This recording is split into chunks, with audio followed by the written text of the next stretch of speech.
The Academy Awards. A night of magic. A night of glamour.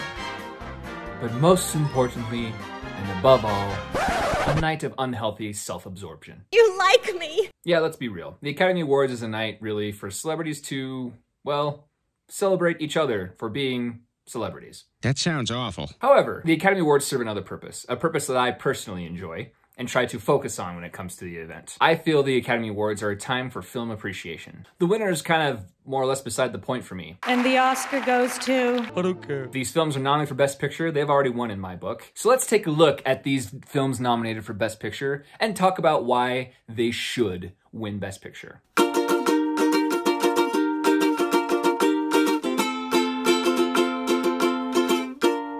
Hello everybody, welcome to Film Fireside. Minari, nominated for 6 Academy Awards, one of them Best Picture. Let's just dive right in. Talking spoilers of this movie, very specific spoilers on this film. So make sure you go watch Minari first before you watch the rest of this video. I think it's just important to just note before I dive into it. I can't analyze this point too much because I don't have any personal experience with it. However, it's just great to hear how many Asian Americans were working on the film and how many of those Asian Americans comment on how real it was for them and this experience was for them and how making this movie was really special for them to just really tell a personal story. And I know Lee Isaac Chung, in creating the script for this, he just called on memories of his childhood and noticed an arc, and that's what offered the inspiration for it. I guess I can analyze one point is that this is a personalized story.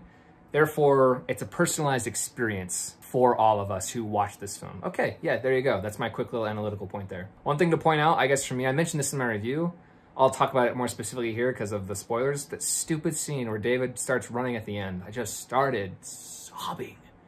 And then the second time I watched it, I started sobbing even harder. And I didn't, I got it, but that's not why I was crying too. I got what it meant, but it was also just, I just cried. It was just gorgeous. Yeah.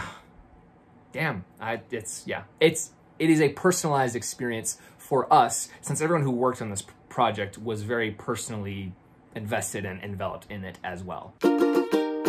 Part of that personalization, Lee Isaac Chung has mentioned he has some religious history. It seems like he has faith. If I can pull a clip from it, I will. But I think when Minari won at the Golden Globes, his little girl came running into the room being like, "Daddy, I prayed," which is super cute and super adorable. So it's an influence in his life. And I know that from this interview, I'll post a link in the comments, I'll post a link in the description so you can check out this interview. But he mentions that he called upon some, I guess, just biblical references here. And there's two main ones that I want to dive into really quick. The first one being David, who after reading that from the interview, I then immediately associated David with David and Goliath. You know the story of David and Goliath, I'm sure.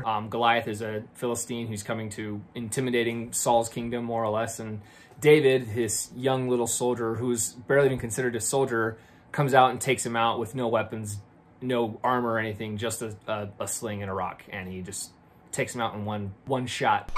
Enemy spotted!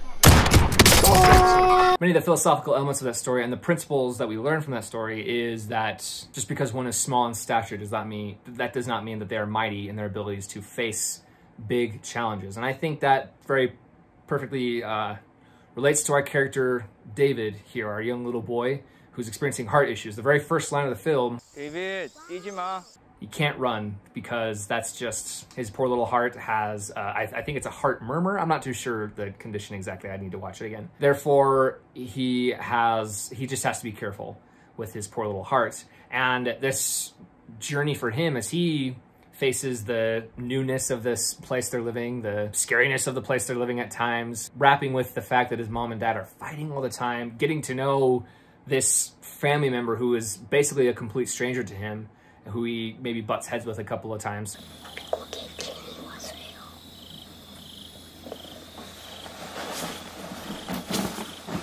The more he starts to overcome these challenges, we see something really beautiful that took place. We realize that his heart had just kind of fixed on its own. It just kind of happened, which we'll mention again later when we bring up a different philosophical element. I went to the Bible to look up the story as I was thinking about this, and speaking of that moment again where David just starts running, there's a little just thing that stuck out to me. As soon as he's done conquering Goliath within the scriptures, what it says of David, the first thing we we see David do is it says, I don't know if that was intentional. It feels too perfect to not be. And it's just beautiful that in that moment, I would say he's conquered a Goliath and that he is humble enough to accept his grandma and want to love his grandma and fight for her to stay, you know?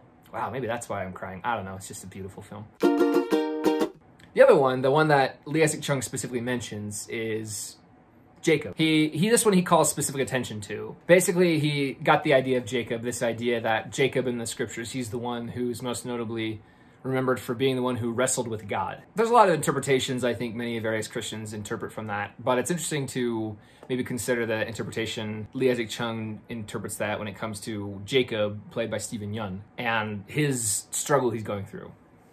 I think we see right from the beginning of the film, or one of the earlier moments of the film, that he has an unhealthy view. When he's at the chicken sexing plant, or farm, I guess, he's on a break and David asks, 저게 뭐예요?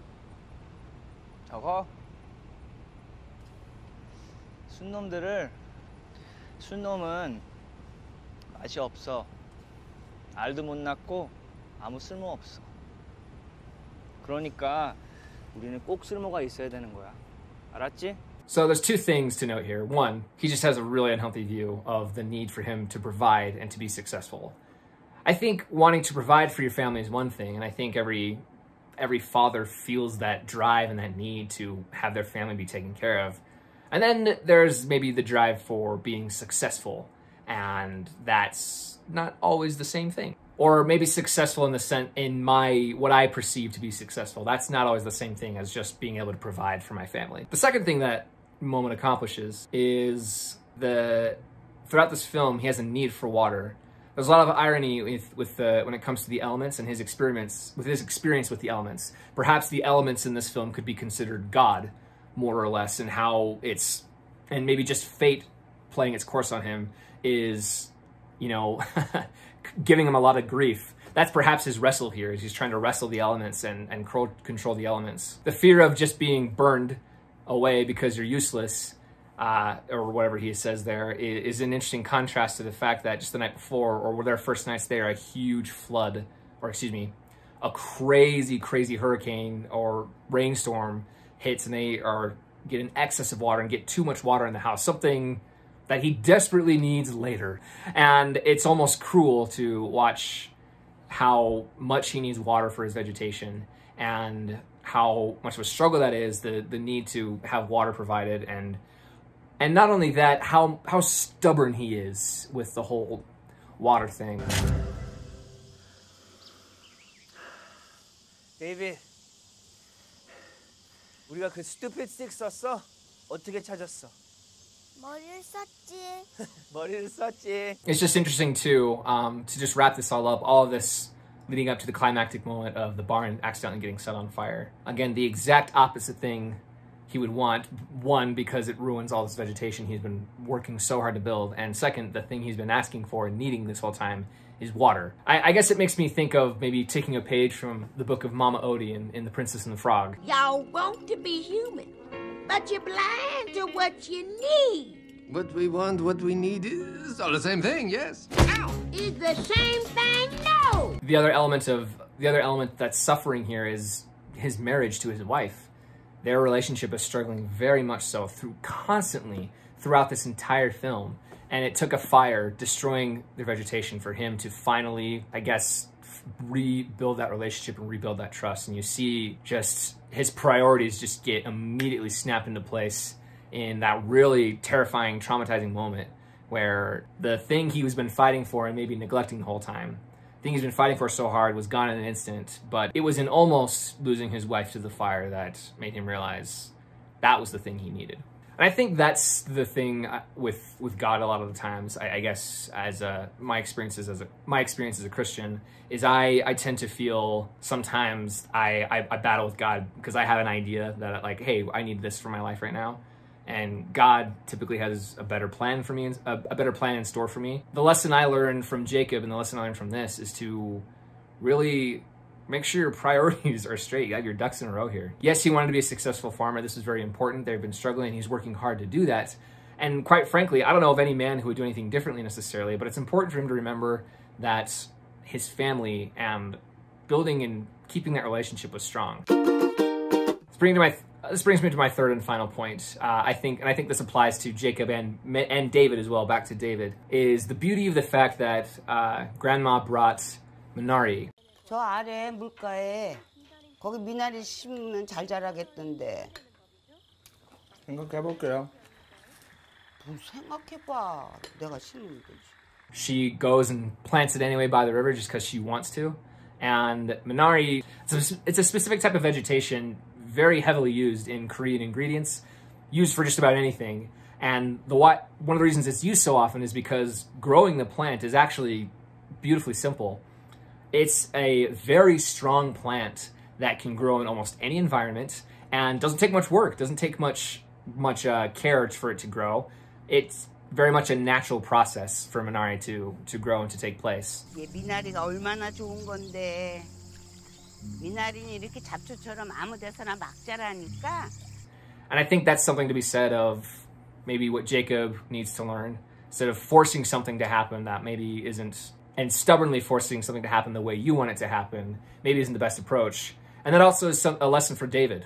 Some of the fears he has is understanding what life's going to be like on the next side. Just the things he's fearful of in his new environment and new world. His just existence there, he was able to overcome those things just by being there. That is insanely beautiful to me. It didn't take much for a wonderful little boy like David to grow and to flourish in this new environment. Perhaps he is the perfect representation of what Minari is in this film. And that's why I think Minari should win Best Picture. I love Minari so much. Gosh.